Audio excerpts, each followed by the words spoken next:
Let's start with a look at the device's connections and controls, how to use the Ready for Use indicator, battery operation, and how to perform operational checks. The HeartStart Intrepid connections and controls are carefully organized to facilitate ease of use. Color-coded ports for monitoring cable connections are on the left: ECG, SpO2, non-invasive blood pressure, temperature, and CO2 cables plug in here. A therapy port for paddles, external or internal, or a therapy cable with multifunction electrode pads and, optionally, a QCPR cable is on the right side. The printer is located on this side as well. If you are using the HeartStart Intrepid for transport or in high vibration environments, install the therapy cable collar that comes with your device. Operating controls and indicators are on the front. This is the Ready for Use indicator. The blinking green checkmark tells you the device is ready for use with sufficient battery power for shock, pacing, and monitoring functions. The therapy knob is the on-off switch. Just turn it to the desired mode of operation. The HeartStart Intrepid's display layout is comprised of 5 basic segments and is easily configurable. The display includes 4 wave sectors and a parameter area with related measurements. The HeartStart Intrepid is configured to populate each wave sector with a predetermined waveform when powered on in monitor, manual defibrillation, pacing, and AED modes. Wave Sector 1 will only display an ECG waveform, which is used by the arrhythmia, heart rate, and AED analysis algorithms. Wave Sector 1 also contains the ECG calibration bar, the auto gain indicator, rhythm label, ECG filter setting, and R-wave arrows. Wave sectors 2, 3, and 4 are automatically populated when parameter cables are connected. If the parameter source is the configured choice of a particular wave sector, it is displayed in that wave sector when available. All modes display general status information about the patient, including patient category, patient name or ID if entered, date and time, and event timer that shows the elapsed time of the current event, Wi-Fi signal strength, cellular connectivity status, and battery status.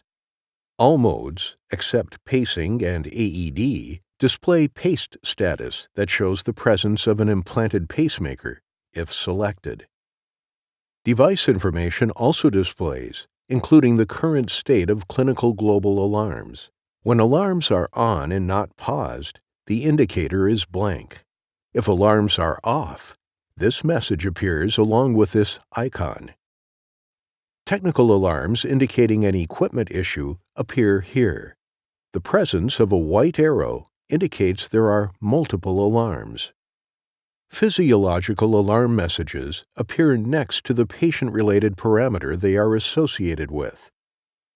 The Patient Category button switches between adult and child patient categories, changes alarm limits to the new patient category, and adjusts the energy setting for defibrillation in AED mode. The Lead Select button changes the ECG lead in Wave Sector 1, cycling through the available ECG waves and changing the displayed wave and its label. The ECG Gain button increases the ECG waveform vertical scale of the primary lead by 1 setting. Press the Mark Event button to insert a time-stamped annotation on the ECG strip and in the Event Summary Report to note events as they occur, including certain drug administration. This is the Alarms button. It pauses all audible physiological and technical alarms for the configured time interval. Pressing it during the pause interval to return alarms to their previous settings. Press the Print button for a continuous printout of the primary ECG and other selected waves with event annotations and measurements. Press the Print button again to stop printing.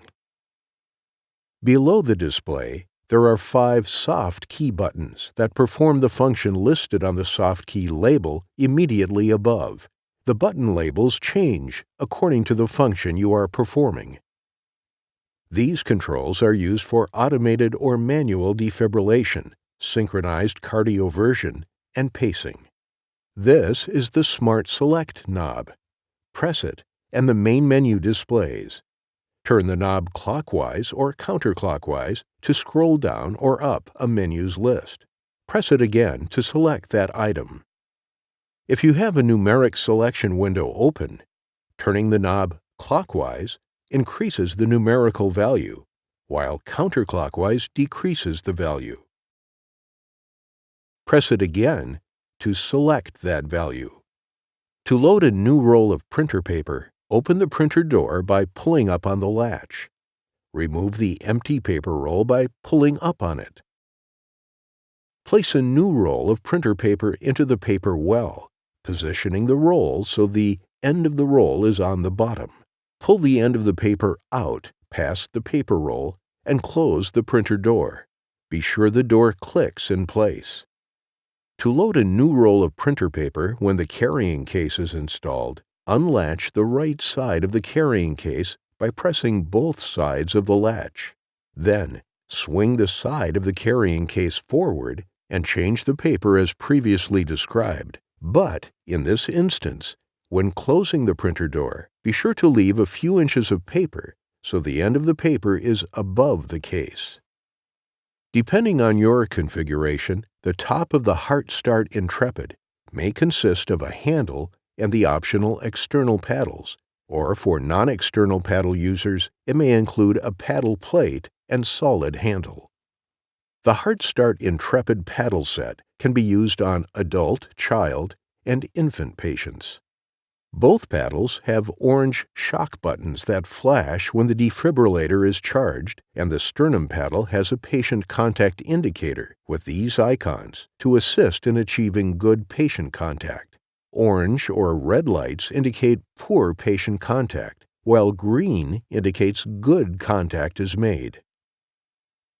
Here, on the back of the device, is the battery compartment, which houses a rechargeable lithium-ion battery.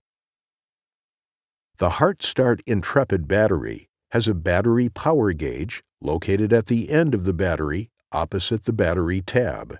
Each solid blue light indicates approximately 20% charge. A flashing blue light, farthest to the button, indicates the battery is too weak to operate the device and must be recharged before use. To install the battery, align the lithium-ion battery in the battery compartment with the arrow on the battery tab pointing up. Push up on this tab and insert the battery until you hear the battery latch click into place. Here is the AC power connection. Connect AC power to charge the battery. The battery can also be charged in the Philips standalone battery charger. The USB data port allows you to save data for transferring patient information or to import configurations and new software revisions. Connect the wireless module connection here. On the front of the device, this LED indicates that AC power is connected, and this indicator lights to tell you the battery is charging. This screen icon indicates the presence of a battery. As the battery drains, the icon displays incremental charge levels. This icon indicates no battery is installed. To inform you of device readiness, the Heart Start Intrepid is equipped with a Ready for Use or RFU indicator. The blinking green checkmark indicates the shock, pacing, and monitoring functions of the device are ready for use, and sufficient battery power is available for device operation. A blinking red X and a periodic audio chirp indicate either a low battery condition or no battery is installed, and the device is running on AC power only. A blinking red X, and without a periodic audio chirp, indicates a low battery power condition, but the battery is currently charging. The device can be used, but its battery-only operation time is limited. A solid red X and a periodic audio chirp indicate a critical failure has been detected that may prevent the delivery of defibrillation therapy, pacing, or ECG acquisition. A solid red X without a periodic audio chirp indicates either there is no power available or the device cannot power on. If, after power is supplied, the indicator reverts to the blinking green check mark, indicating the device is ready for use. To supplement the automatic tests, you should perform shift checks and weekly shock tests or operational checks on the device. Philips recommends completing a shift check at the beginning of each change in personnel to help ensure that defibrillators are ready when needed. Philips provides a checklist to complete a shift check on the HeartStart Intrepid, including the Ready for Use indicator and related accessories and supplies. You must make sure the HeartStart Intrepid is not connected to a patient when performing an operational check. To perform the operational check, turn the therapy knob to Monitor. Then press the Smart Select knob. Using the knob, select Other. Operational check and Run Op check. This message lets you know you are exiting from all clinical functionality and entering a test mode. Select Yes to leave clinical mode. Then press the Smart Select knob to start the check. Confirm your device has a charged battery and an ECG cable connected. You will be prompted to set the therapy knob to 170 joules. You will then be prompted to set the therapy knob to 150 joules. If everything is set up as expected, the series of tests will begin with a few interactions along the way.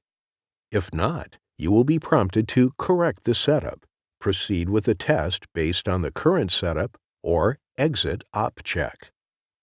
As each test is run, the message window In Progress displays.